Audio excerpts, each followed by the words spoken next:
Assalamualaikum, hai teman-teman. Nah, di video kali ini kita akan membahas salah satu subtes yang akan diujikan di SNBT tahun 2024, yaitu subtes bagian literasi, khususnya literasi bahasa Indonesia. Nah, beberapa hari yang lalu, pihak SNPMB atau Seleksi Nasional Masuk Perguruan Tinggi Negeri itu sudah mengumumkan apa saja mekanisme dari pelaksanaan penerimaan mahasiswa baru untuk tahun 2024. Nah, salah satu mekanisme yang dibahas adalah terkait dengan apa saja tes-tes yang akan diujikan di ujian tersebut. Nah, ternyata tesnya itu hampir sama dengan tahun lalu, yaitu menggunakan tes potensi skolastik dan juga tes literasi. Nah, untuk video kali ini kita akan membahas salah satu subtes literasi, yaitu literasi bahasa Indonesia. Oke, kita ke soal yang pertama. Topik bacaan dalam teks tersebut adalah topik bacaan atau judul bacaan. Nah, topik atau judul ini merupakan sebuah kalimat yang menjadi inti dari apa yang dibahas dalam keseluruhan isi teks. Jadi, untuk mencari topik itu kita tidak perlu membaca keseluruhan isi teks yang mana itu hanya akan sangat memakan waktu. Nah, strateginya untuk mencari topik itu kita cukup lihat paragraf pertama dan paragraf terakhir. Nah, di paragraf pertama dan paragraf terakhir itu kita lihat apa sih ide pokok yang dibahas dalam paragraf tersebut. Nah, ingat ide pokok itu biasanya berada di awal kalimat, akhir kalimat, atau tengah-tengah kalimat, sesuai dengan jenis-jenis paragraf. Ingat, jenis-jenis paragraf itu juga ada 3, sudah saya jelaskan di materi UTBK Bahasa Indonesia, bagian paragraf dan kalimat efektif kalau tidak salah, intinya kalian bisa cek di playlist. Nah, singkat saja saya jelaskan di sini, paragraf itu terbagi menjadi 3. Paragraf yang pertama paragraf deduktif atau paragraf yang ide pokoknya berada di awal kalimat. Kemudian ada paragraf induktif atau paragraf yang ide pokoknya berada di akhir kalimat. Dan yang terakhir adalah paragraf campuran yang ide pokoknya berada di tengah-tengah kalimat. Nah, tapi biasanya paragraf campuran ini jarang ditemukan. Yang sering itu cuman paragraf induktif maupun deduktif. Oke, kita lihat nih ide pokok di paragraf pertama. Nah, ide pokoknya itu ada di paragraf mana sih? Dan kita lihat apa sih inti atau ide pokok yang dijelaskan di paragraf pertama. Nah, di paragraf pertama ini nanti kita saling hubungkan di paragraf terakhir. Dan setelah itu kita bisa ambil kesimpulan bahwa topik yang dibahas dalam teks ini adalah seperti ini. Kita ke paragraf pertama. Tanaman insulin menjadi tren pengobatan diabetes mellitus secara alami di Indonesia. Selain berkembangnya kesadaran masyarakat untuk mengobati penyakit secara herbal atau back to nature, khasiat daun ini dalam membantu mengontrol gula darah penderita diabetes juga membuat daun ini makin terkenal.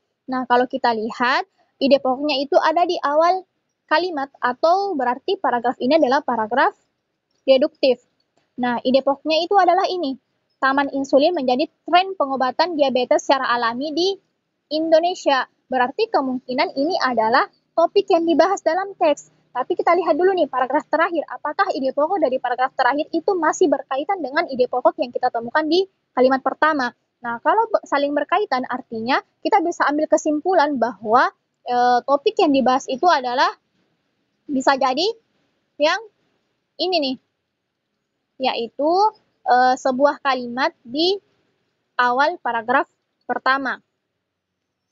Kita lihat nih paragraf terakhir. Menurut Dr. Sriwidowati, peneliti Balai Besar Penelitian dan Pengembangan Pasca Panen Pertanian Bogor, yakon kaya dengan insulin, di mana unit-unitnya mengandung gula-gula fruktosa yang tidak dapat dicerna oleh enzim pencernaan tetapi dapat difermentasi oleh usus besar. Keadaan inilah yang mencegah penderita diabetes dari hiperglikemia atau kadar gula darah tinggi, dan karenanya dengan konsumsi yakon tak mungkin meningkatkan kadar gula dalam darah. Maka dari itu yakon digunakan untuk penderita diabetes untuk mengontrol kadar gula darahnya. Nah, kalau kita lihat ide pokoknya ini ada di kalimat terakhir. Berarti paragraf terakhir ini adalah paragraf induktif karena ide pokoknya berada di akhir kalimat, yaitu ini nih. Yakon digunakan untuk penderita diabetes untuk mengontrol kadar gula darah. Nah, yakon ini adalah nama lain dari tanaman insulin. Berarti antara paragraf pertama dan paragraf terakhir itu saling berkaitan. Pada intinya, kedua paragraf ini menjelaskan terkait dengan bagaimana tanaman insulin itu menjadi tren pengobatan diabetes mellitus secara alami di Indonesia. Nah, hal itu diperkuat dengan fungsi dari tanaman yakon itu atau tanaman insulin, kemudian ada jenis-jenis tanaman insulin dan yang dijelaskan di paragraf kedua, kemudian intinya segala hal yang berkaitan dengan tanaman insulin. Artinya tanaman insulin ini menjadi tren pengobatan diabetes mellitus secara alami di Indonesia. Berarti kalau seperti itu kita bisa analisis nih opsi jawabannya yang mana paling sesuai. Kita lihat opsi yang A, tren pengobatan diabetes mellitus secara alami di Indonesia. Nah ini nih, sesuai dengan yang saya jelaskan tadi, bahwa ya kemungkinan yang menjadi topiknya adalah ini, tren pengobatan diabetes mellitus secara alami di Indonesia. Berarti jawaban yang paling tepat adalah opsi yang A. Tapi kita lihat dulu opsi-opsi yang lainnya. Kita lihat opsi B, fungsi tanaman insulin sebagai pengobatan diabetes mellitus alami. Oke, fungsi. Memang fungsi tanaman insulin itu sebagai pengobatan diabetes mellitus secara alami. Tapi opsi yang B ini hanya secara spesifik, tidak menjelaskan keseluruhan isi teks. Berarti bukan opsi yang B. Opsi yang C, persebaran tanaman insulin di beberapa negara di dunia. Kalau opsi yang C ini kayaknya ada di paragraf pertengahan, paragraf 2. Nah, ini hanya terkait dengan persebaran tanaman insulin, artinya secara spesifik, tidak secara umum. Jika secara spesifik, artinya ini bukan topiknya. Kemudian opsi yang D, diabetes dapat diobati dengan daun yakon. Iya, diabetes memang dapat diobati dengan daun yakon, tapi lagi-lagi ini hanya sekadar informasi dan tidak menjelaskan keseluruhan isi teks. Opsi yang E, daun yakon merupakan sebutan lain dari daun insulin. Ya, oke. Ini memang benar, daun yakon memang merupakan sebutan lain dari daun insulin, tapi opsi yang E ini juga hanya dijelaskan secara spesifik, hanya dijelaskan di paragraf 2, artinya tidak dijelaskan pada keseluruhan isi teks, artinya tidak mengandung kesimpulan dari keseluruhan isi teks, berarti bukan opsi yang E juga jawabannya. Berarti opsi A ini sudah tepat, yaitu tren pengobatan diabetes mellitus secara alami di Indonesia yang diperkuat dengan paragraf-paragraf yang menjelaskan terkait dengan bagaimana bagaimana ciri-ciri tanaman insulin, kemudian apa fungsinya, kemudian di mana tanaman insulin itu ditemukan. Pada intinya itu semua mengandung apa yang menjadi topik yang dijelaskan dalam teks, yaitu tren pengobatan diabetes mellitus secara alami di Indonesia. Lanjut ke soal nomor 2. Ide pokok kalimat yang terdapat pada paragraf 2. Ide pokok.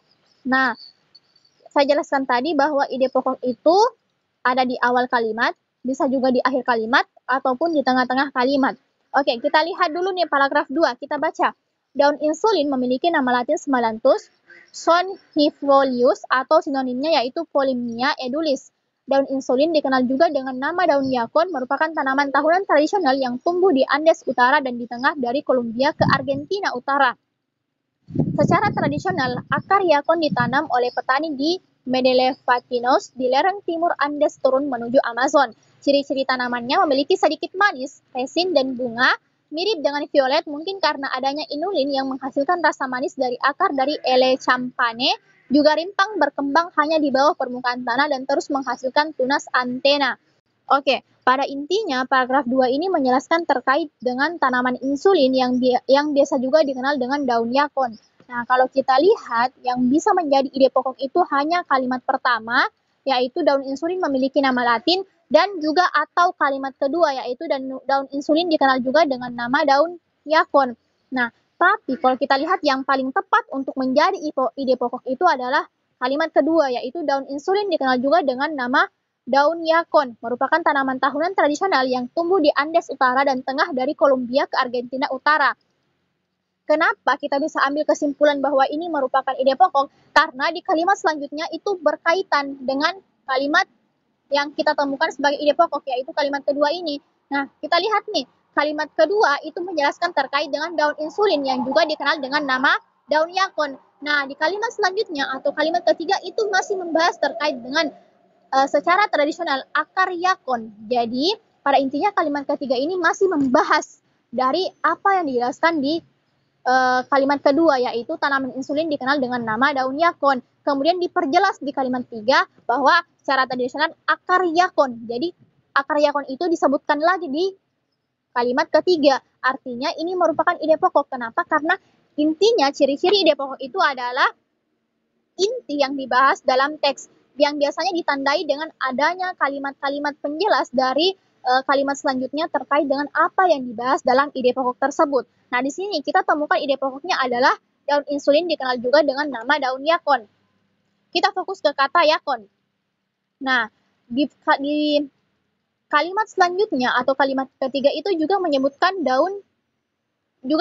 kata yakon. Berarti ini saling berhubungan dari antara ide pokok atau kalimat kedua dan kalimat selanjutnya atau kalimat ketiga. Berarti kita bisa ambil kesimpulan bahwa ide pokoknya adalah daun insulin dikenal juga dengan nama daun yakon. Kita lihat di sini opsinya yang mana nih? Opsi yang nah ini nih. Daun insulin disebut juga dengan nama daun yakon. Next, kita ke soal nomor 3. Berikut ini yang merupakan pernyataan yang tidak sesuai dengan bacaan yang diberikan. Bacaan yang diberikan adalah, nah untuk soal seperti ini kita harus analisis nih masing-masing opsinya dan kita cocokkan dengan isi teks. Nah, isi teksnya tadi kita sudah baca kecuali paragraf ketiga kayaknya. Iya, paragraf ketiga. Berarti untuk paragraf ketiga coba kita baca dulu. Umbi mengandung fruktoligosaharide, suatu polisakarida dicerna terdiri dari fruktosa. Fruktoligosaccharide memiliki rasa manis dan memiliki efek prebiotik. Tanaman yakon dapat tumbuh lebih dari 2 meter dan menghasilkan bunga kuning mencolok pada akhir musim tanam. Walaupun bukan tanaman asli Indonesia, namun tanaman ini sudah banyak dibudidayakan di Indonesia. Kesamaan iklim membuat tanaman yakon ini tumbuh subur di Indonesia. Menurut pakar penelitian tanaman yakon, Michael Herman dari Research Project Leader of the Andean Fruits and Tubers mengungkapkan yakon kandungan fruktosanya 35% free dan 25% terikat. Oke, kita sudah baca keseluruhan isi teks. Berarti kita bisa analisis masing-masing opsi jawabannya. Kita ke opsi yang A. Michael Herman adalah pakar botani tentang tanaman yakon. Ini dijelaskan di mana nih? Di sini nih. Di kalimat terakhir paragraf ketiga. Menurut pakar penelitian tanaman yakon, Michael Herman. Berarti opsi yang A ini sudah sesuai karena Michael Herman merupakan pakar penelitian tanaman yakon. Nah, karena yang dicari adalah yang tidak sesuai, berarti bukan opsi yang A jawabannya, karena opsi A itu adalah sesuai. Kemudian lanjut ke opsi yang B. Kandungan gula fruktosa pada insulin dari tanaman yakon tidak dapat difermentasi oleh usus besar. Ini dijelaskan di di paragraf terakhir kalimat mana nih? Kalimat pertama ya ini nih. Yakon kaya dengan insulin di mana unit-unitnya mengandung gula-gula fruktosa yang tidak dapat dicerna oleh enzim pencernaan tetapi dapat difermentasi oleh usus besar. Jadi tidak dapat dicerna oleh enzim pencernaan tetapi dapat difermentasi oleh usus besar. Artinya dapat difermentasi. Sedangkan di opsi yang B ini mengatakan bahwa kandungan gula fruktosa pada insulin dari tanaman yakon tidak dapat difermentasi oleh usus besar. Artinya ini saling bertolak belakang dengan apa yang dibahas dalam paragraf terakhir ini. Jika seperti itu, maka opsi yang B ini sudah tidak sesuai karena di isi teksnya itu gula fruktosa pada insulin dapat difermentasi oleh usus besar. Sedangkan opsi yang B mengatakan bahwa tidak dapat difermentasi oleh usus besar. Berarti opsi yang B ini tidak sesuai. Berarti yang paling tepat jawabannya adalah opsi yang B karena tidak sesuai. Tapi kita lihat dulu opsi-opsi yang lainnya. Umbi memiliki rasa manis karena kandungan polisakardia fruktosa. Umbi memiliki rasa manis. Nah ini nih, di paragraf ketiga. Fruktoligosaccharide memiliki rasa manis dan memiliki efek prebiotik.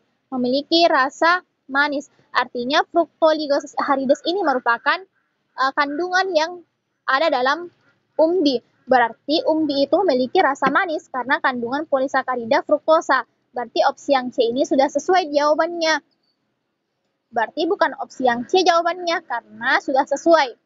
Kemudian opsi yang D. Pada akhir musim tanam, yakon akan menghasilkan bunga berwarna kuning dan tingginya dapat mencapai 2 meter. Ini dijelaskan di paragraf ketiga ini nih. Tanaman yakon dapat tumbuh lebih dari 2 meter dan menghasilkan bunga kuning mencolok pada akhir musim tanam. Berarti opsi yang D ini juga sesuai, artinya bukan jawabannya. Opsi yang E, tanaman yakon bukan asli Indonesia tetapi banyak dikembangkan di Indonesia. Ini dijelaskan juga di paragraf ketiga. Walaupun bukan tanaman asli Indonesia, namun tanaman ini sudah banyak dibudidayakan di Indonesia. Artinya ini sudah sesuai dengan opsi yang E. Berarti karena sesuai bukan opsi yang E jawabannya. Nah, berarti sudah pasti Kalau soal nomor 3 ini jawaban yang paling tepat adalah opsi yang B, yaitu kandungan gula fruktosa pada insulin dari tanaman yakon tidak dapat difermentasi oleh usus besar. Next, ke soal nomor 4. Kegunaan yakon untuk penderita diabetes adalah. Oke, ini dijelaskan di paragraf pertama. Khasiat daun ini dalam membantu mengontrol gula darah penderita diabetes. Oke, berarti kegunaan yakon untuk penderita diabetes itu adalah mengontrol gula darah. Diperkuat juga dengan kalimat terakhir, paragraf terakhir. Di sini nih, yakon digunakan untuk penderita diabetes untuk mengontrol kadar gula darahnya. Berarti kegunaan yakon adalah mengontrol kadar gula darah. Opsi yang E. Ke soal nomor 5. Nah, ini adalah teks baru lagi. Kita baca dulu soalnya. Kalimat yang tepat untuk menutup teks tersebut adalah. Oke, berarti kita diminta untuk mencari kalimat penutup dari teks yang disediakan. Nah, untuk mencari kalimat penutup itu kita baca kalimat-kalimat terakhir dari teks. Kenapa? Karena kalimat-kalimat terakhir dari teks tersebut nanti akan berkaitan dengan kalimat yang akan menjadi penutup dari teks tersebut.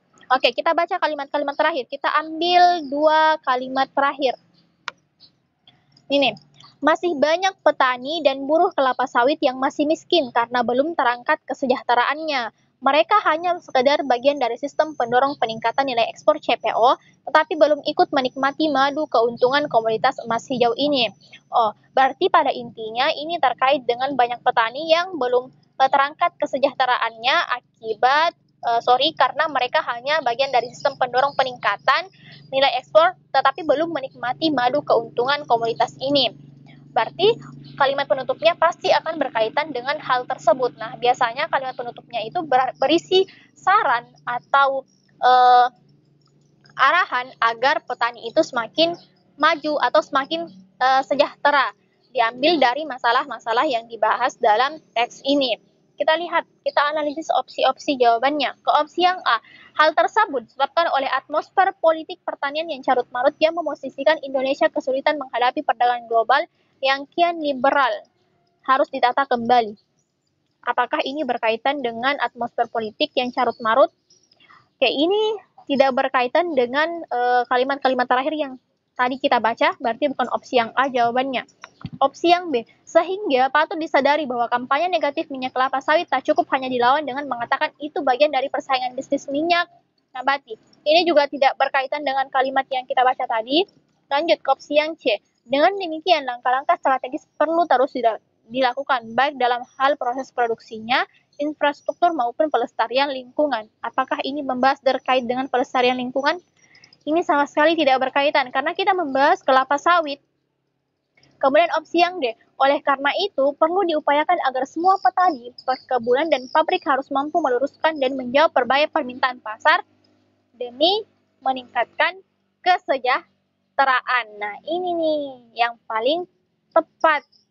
Dan juga sudah sesuai bahwa kalimat penutup itu biasanya berupa saran atau arahan, di mana sarannya itu perlu diupayakan agar semua petani, perkebunan, dan pabrik harus mampu meluruskan dan menjawab berbagai permintaan pasar demi meningkatkan kesejahteraan. Ini sudah sesuai, apalagi masalahnya tadi memang petani itu belum sejahtera. Nah, di sini diberikan kalimat penutup yang mana perlu diupayakan agar semua petani itu dan lain-lainnya dapat meluruskan dan menjawab berbagai permintaan pasar demi meningkatkan kesejahteraan. Berarti opsi yang paling tepat adalah opsi yang D.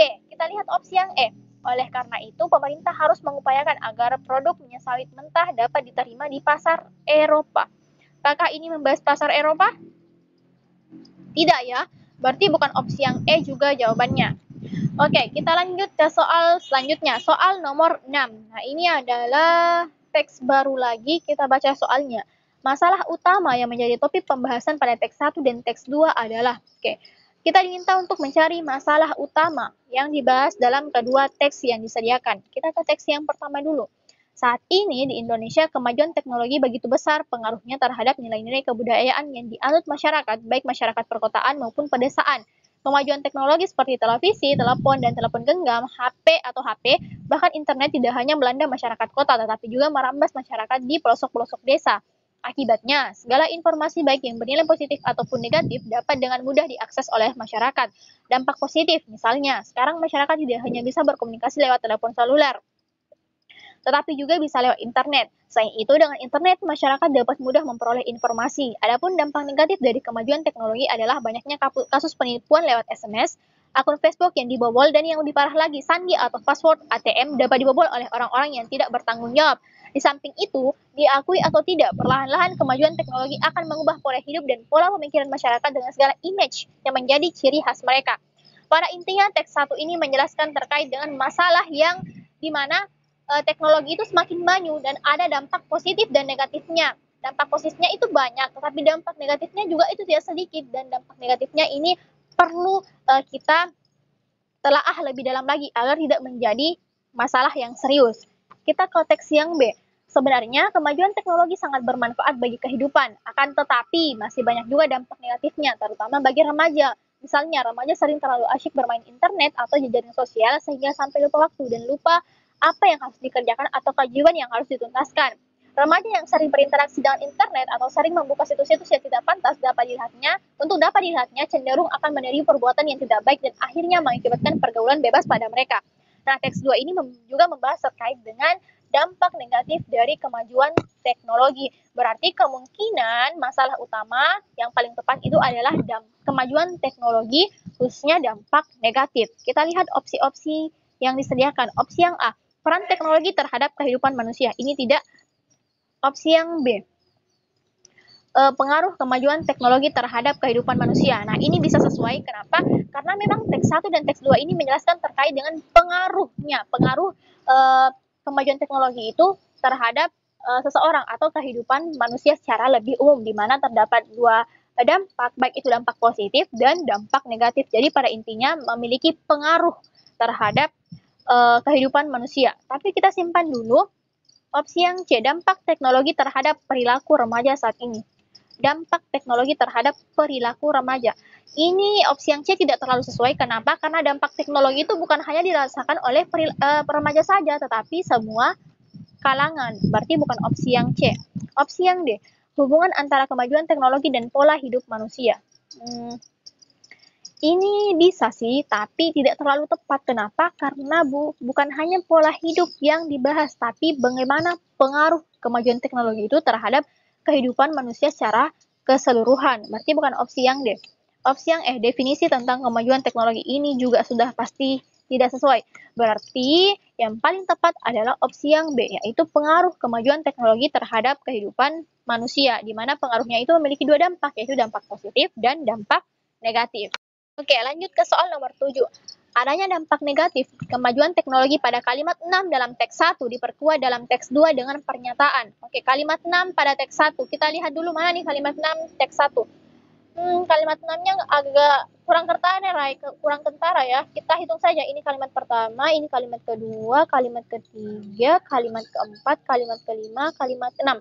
Nah, ini nih kalimat keenamnya. Adapun dampak negatif dari kemajuan teknologi adalah banyaknya kasus penipuan lewat SMS, akun Facebook yang dibobol, dan yang lebih parah lagi, sandi atau password ATM dapat dibobol oleh orang-orang yang tidak bertanggung jawab. Oke, pada intinya ini adalah dampak negatif dari kemajuan teknologi. Nah, kita pindah ke teks 2. Mana sih yang menjadi kalimat penguatan bahwa teknologi itu memang memiliki dampak negatif. Kita lihat di teks kedua. Nah, ini nih, dampak negatif. Akan tetapi, masih banyak juga dampak negatifnya, terutama bagi remaja. Berarti ini adalah kalimat yang memperkuat dari apa yang dijelaskan dalam kalimat 6 pada teks pertama. Berarti kita bisa analisis opsi-opsi jawabannya. Apakah opsi yang A, dampak negatif teknologi masih banyak, terutama pada remaja. Nah, ini nih sudah sesuai dengan apa yang kita temukan tadi, yaitu ini. Akan tetapi masih banyak juga dampak negatifnya, terutama bagi remaja. Berarti kemungkinan jawabannya adalah opsi yang A. Kita lihat opsi yang B. Kemajuan teknologi sangat bermanfaat bagi kehidupan. Ini sudah pasti sangat tidak sesuai. Kenapa? Karena di kalimat 6, teks 1 itu menjelaskan terkait dengan dampak negatif, bukan malah bermanfaat bagi kehidupan. Berarti bukan opsi yang B. Opsi yang C. Remaja terlalu asyik bermain internet. Ini juga tidak ada hubungannya.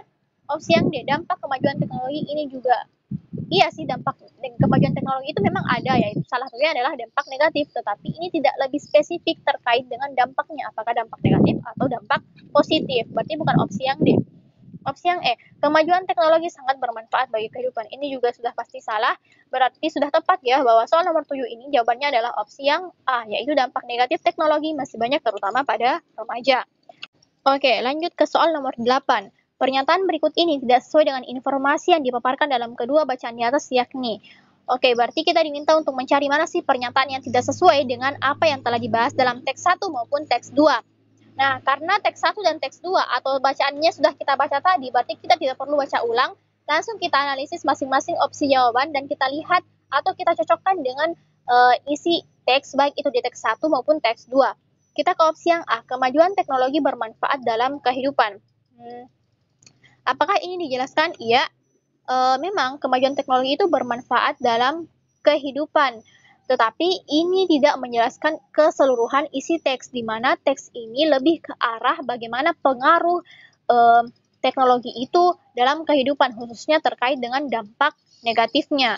Tapi kita simpan dulu, kita lihat opsi yang B, pengaruh kemajuan teknologi telah menyebar semua lapisan masyarakat. Nah, ini ada dijelaskan di teks 1. Di sini nih, mengatakan bahwa saat ini, kita langsung ke kalimat terakhirnya. Bahkan internet tidak hanya melanda masyarakat kota, tetapi juga merambas masyarakat di pelosok-pelosok desa. Artinya, teknologi ini memang sudah menyebar ke semua lapisan masyarakat, baik itu masyarakat perkotaan ataupun pedesaan. Berarti opsi yang B ini sesuai. Berarti kalau sesuai bukan opsi yang A, bukan opsi yang B jawabannya, karena kita diminta untuk mencari yang tidak sesuai. Oke. Opsi yang C, perilaku buruk dapat muncul akibat kemajuan teknologi. Oke, ini bisa sesuai.